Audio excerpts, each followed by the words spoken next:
नमस्कार. सर्व विद्यार्थी मित्रांचं आज विद्यालयातर्फे खूप खूप स्वागत. आज आपण स्वातंत्र्य चळवळीच्या युगास प्रारंभ या धड्याचा अभ्यास करायला जाणार आहोत. चला आता आपण बघणार आहोत की इंग्रजी शिक्षणाचं भारतीय समाज जीवनावर संमिश्र असे परिणाम झाले आणि सुशिक्षित समाजानं घडवून आणलेल्या या प्रबोधनामुळे राष्ट्रीयत्वाच्या भावनेचं बीज रोपण झालं.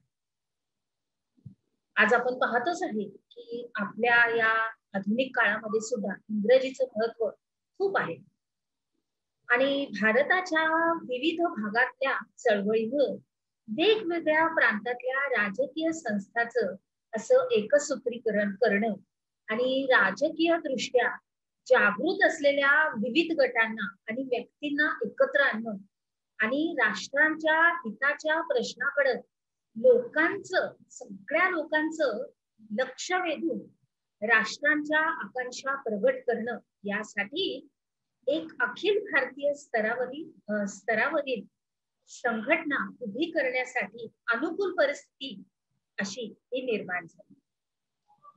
पुढे ब्रिटिश राजवटीतलं प्रशासकीय केंद्रीकरण. तर ब्रिटिश शासनामुळे भारतामध्ये खऱ्या अर्थानं एकछत्री अंमल सुरू झाला. देशभरातलं सगळी समान धोरणं, सर्वांना कायद्यासमोर समान दर्जा यामुळं लोकांमध्ये एक राष्ट्रीय तत्वाची भावना ही विकसित झाली. ब्रिटिशांनी आपल्या या प्रशासनाच्या सोयीसाठी आणि लष्कराच्या जलद हालचालीसाठी रेल्वे म्हणा, रस्ते यांचं सगळं जाळं उभारलं. म्हणजे आधुनिकीकरणाचं जवळजवळ एक संपूर्ण जाळच तयार झालं. त्याच्यानंतर म्हणजे जवळजवळ एक जाळच निर्माण झालं. परंतु या भौतिक सुविधांचा भारतीयांना सुद्धा फायदा झाला, बरोबर ना?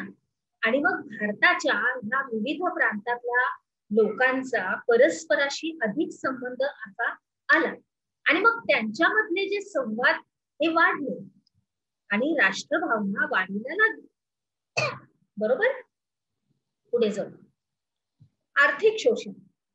तर भारताच्या संपत्तीचा ओघ हा अनेक मार्गांनी इंग्लंडकडे सुरू झाला आणि मग इंग्लंडच्या साम्राज्यवादी धोरणामुळे भारताचं एक प्रकारचं आर्थिक शोषण होऊ लागले.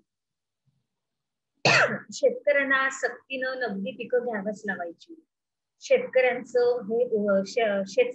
ओझं, सततचे असे येणारे दुष्काळ याच्यामुळं भारतीय शेतीचा जवळजवळ कणाच मोडला आणि मग पारंपरिक उद्योगधंद्याचा ऱ्हास झाल्यानं बेकारी वाढली आणि भांडवलदाराकडून कामगार वर्गाचं शोषण होत गेलं. मग मध्यम वर्गावर नवे नवे कर लादले गेले आणि मग यामुळे लोकांच्या मनात असंतोष खटखटायला लागला. पुढे काय झालं तर पाश्चात्य शिक्षणाच्या प्रसारामुळे न्याय, समता, लोकशाही अशा नव्या कल्पनांची भारतीयांना ओळख झाली आणि मग बुद्धिनिष्ठा, विज्ञाननिष्ठा, मानवता, राष्ट्रवाद अशी मूल्य भारतीयांनी आत्मसात केली. आणि मग यामुळे काय झालं की आपल्या देशाचा कारभार करण्यासाठी आपण सक्षम असून या मूल्यांच्या आधारावर आपल्या देशाची उन्नती साधावी अशी भावना रुजायला लागली आणि इंग्रजी भाषेमुळे भाषिक विविधतेने संपन्न असलेल्या भारताला संपर्काचं एक नवं माध्यमच मिळालं. काय मिळालं? एक नवीन माध्यम. पुढे बघूया आपल्या या विभागाच्या आपण काय शिकलो या भागामध्ये. टिपालिखामध्ये तुम्हाला ब्रिटिश राजवटीतली प्रशासकीय केंद्रीकरण, त्याच्यानंतर आर्थिक शोषण आणि पाश्चात्य शिक्षण याच्याबद्दल टिपा लिहायची. अर्थात विद्यार्थी मित्रांनो, या सगळ्या प्रश्नांची उत्तरं तुम्हाला तुमच्या वहीमध्ये व्यवस्थित नमूद करायची. चला तर मग आता आपण आपल्या पुढच्या विभागामध्ये प्रवेश करू.